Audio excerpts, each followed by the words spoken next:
పడక వద్దునే ఏదో చదువుని పోను. ఏదో చదువు అని కూడు పెట్టాలా గుడ్డ పెట్టాలా.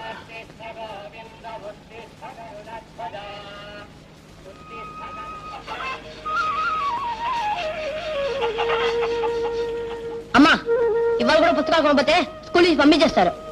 నా దగ్గర ఎక్కడేరా, మీ నాన్న అడుగు. ఆయన ఎవడో ఇస్తారు, వెళ్ళి అడగరా.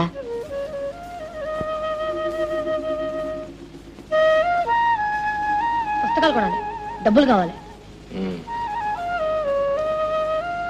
చూడు ఆ డబ్బులేటి ఈ సెంట్ నుంచి తీసుకురా. నాకు డబ్బులు కావాలి, పుస్తకాలు కొనాలి. నువ్వు చదివే ఉద్యోగాలు చేయక్కర్లేదు, ఊళ్ళో ఎక్కర్లేదు, కానీ ముందు సీసా తీసుకురా. నేను వెళ్ళను.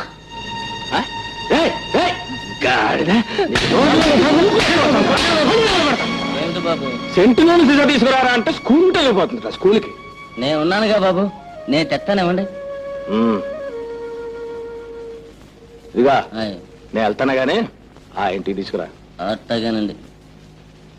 రే ఆ బండి తీసుకెళ్ళి నీళ్ళ కట్టరా. ఏంటే ఈ వేళ ఎప్పుడు పూలు కుట్టుకుంటున్నా? మీరు వస్తే ఏం కట్టుకోనివ్వరుగా. సరే పద లోపల పోదాం. లోపలికి ఎందుకు? కట్టి మంచమా ఫ్యానా? సరేలేవే, పందిరి మంచం చేయిస్తాను, కరెంటు తెప్పిస్తాను. ఏడాది నుంచి అంటున్నారు ఈ మాట. రాళ్ళ నెక్లెస్ కూడా చేయిస్తానని ఆర్డర్ ఇచ్చాను కదే. నువ్వు అన్ని ఇచ్చారు ఆర్డర్. నీ సత్యాకి వస్తే నేను ఊళ్ళో వాళ్ళు అంతా అనుకుంటున్నారు పలానా ఆయన ఇచ్చున్నాడు నీకేమి ఇచ్చాడే అని. చెప్పుకోవడానికి కూడా సిగ్గేస్తుంది. సరేలేవే, వారం రోజుల్లో పందిరి మంచం, రాళ్ల నెక్లెస్, కరెంటు అన్ని వచ్చేస్తాయి. సరేనా? రే పొలంలో ఆకుమడేస్తున్నారు కానీ నువ్వు దగ్గరుండి పనులు చూసుకో. అలాగనే. ఏ అయ్యగారు ఈ రోజు పొలం వెళ్ళరా?